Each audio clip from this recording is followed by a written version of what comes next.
George, good morning to you. Just behind me, this is where the Mavericks play. 20,000 people, and all the cheers last night were for Donald Trump.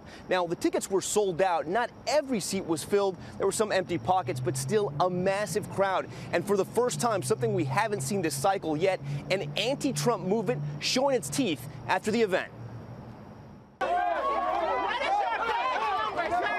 Overnight, an ugly scene outside Donald Trump's rally in Dallas. You're gonna pay for it! Trump supporters clashing with protesters. And all his voters here, they're disrespecting us, calling us illegals, go back home. Mounted police moving in to disperse the crowd. Thank you, man. How are you? The tension started earlier as Trump took the stage in front of a massive crowd inside.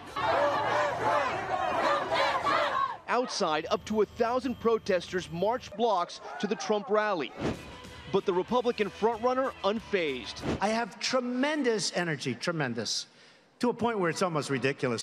Trump's Dallas event, his first campaign stop in a big city where Hispanics make up nearly half the population.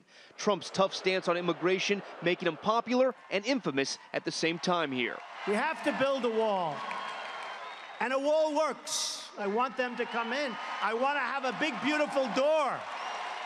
But they have to be legal. His words providing ammunition and even entertainment value to Hillary Clinton. You know, I kind of wish I had that same sort of mentality, like, oh, listen, I don't need to tell you anything. When I get there, peace will be breaking out everywhere. Prosperity will be raining down upon you. We will have the new age.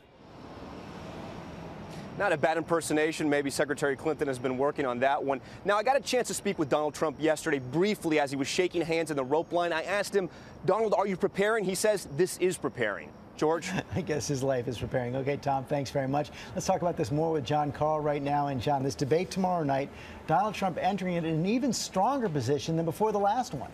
There is no question about that, George. With this debate, Donald Trump, though, faces his biggest test yet. He walks into that center stage wearing a big bullseye. During the last debate, the only real attacks on Trump came from the moderators. The candidates, the others, thought they could simply ignore him. Nobody thinks they can ignore Donald Trump anymore. Just look at how his position has changed.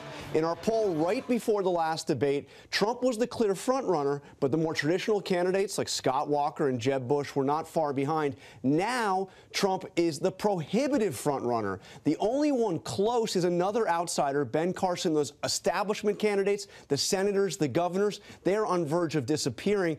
George, those at the back of the pack will be looking for a breakthrough moment in this debate, and the surest way to get a breakthrough moment is going to be picking a fight with the frontrunner, Donald Trump. Create that confrontation. We know that Trump has been going after Jeb Bush. Also